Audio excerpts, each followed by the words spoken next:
I mean, I feel absolutely amazing. I've prepared phenomenal. I didn't give enough credit to Nate's durability, his experience. He's a very experienced fighter. He's had more UFC fights than I've had fights, but also his height and his range and his reactions. I gave no respect to that. I marched forward, and in fairness, for the first 2 rounds, for the first round and a half, he was a heavy bag with eyeballs. So I was correct in that, but his durability held out. His experience held out for him. So this time, I've been preparing for that. I've been preparing to face a durable, experienced fighter who has the reach, the height, and the length, and that's it. So I feel very confident that we will go in and get this win back and put this man away.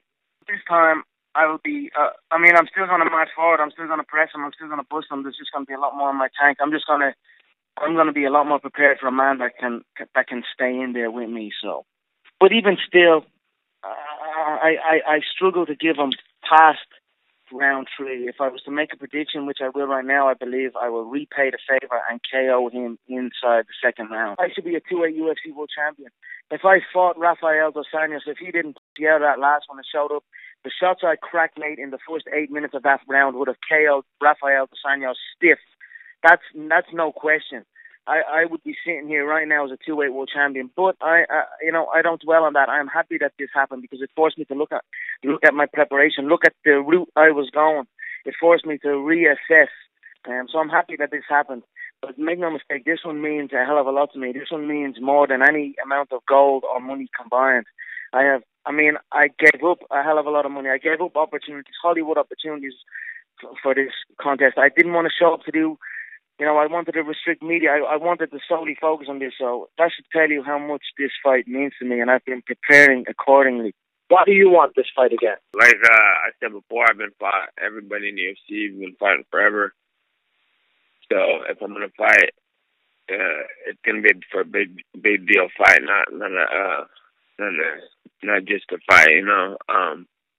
I think that I was ahead of everybody as far as a following in the UFC. I was the biggest draw, I was the biggest everything in every weight class. And then Conor came around, and then he was the biggest draw. He was getting a big push. Everybody was all about the UFC was Conor McGregor. So if I'm gonna fight somebody, it's gonna be something that's a big deal, not just a funny fight, just a fight. Because I can make just as much money outside of the ring as in the ring. So why am I going to sit around and stuff? I'm going to get a big payday and I'm going to have a big fight.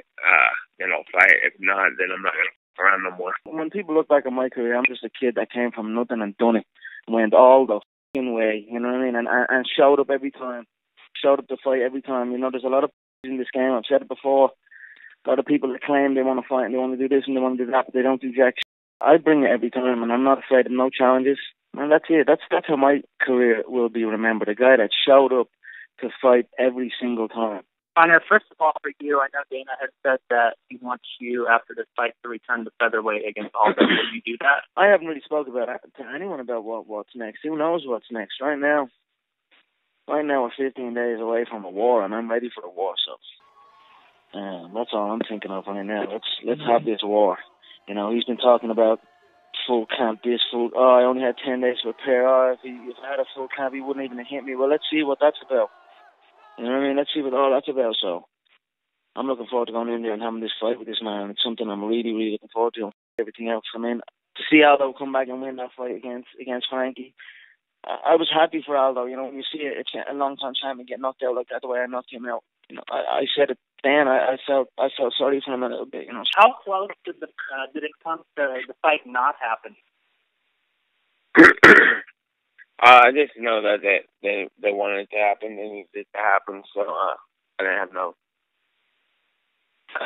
thought it wasn't going to happen. So it's told them what I wanted, and it worked out. I taught the kid well. I taught him well. Fair play. Get that money, brother. I was going to get that money regardless. Just have a bit of respect. I taught you well. You were on 20 and 20. Now I taught him the big money, so have respect for that. What I'm doing right now, I've created a media empire. I'm at the foot of a media empire with this Mac Life thing I've created here. The content that I'm releasing daily. I'm releasing these embedded style movies quicker than embedded. You know what I mean? So what more? You know what I mean? I'm doing so much. Although I'm training. It's on my own clock. I'm still a workhorse in the promotion side of things. As you can see, I'm in the news every day. I run the news now. You know what I mean? That's where I'm at. So I create my own content. I'm in control of everything I do now, and that's the way it should be. For Nate, is Conor correct? Is the late night talk show kind of stuff? Is that what you've always wanted to do? No, it's not like something I was like losing sleep over trying to get into. But when they call an opportunity there, you might as well take them because he's gonna build your brand, all that stuff. The marketing gets bigger, so yeah. I didn't want to really do none of it, but I didn't want to look back and say I should have done that. So I'm just doing what I got to do to get by and get my things cracking, get my things going.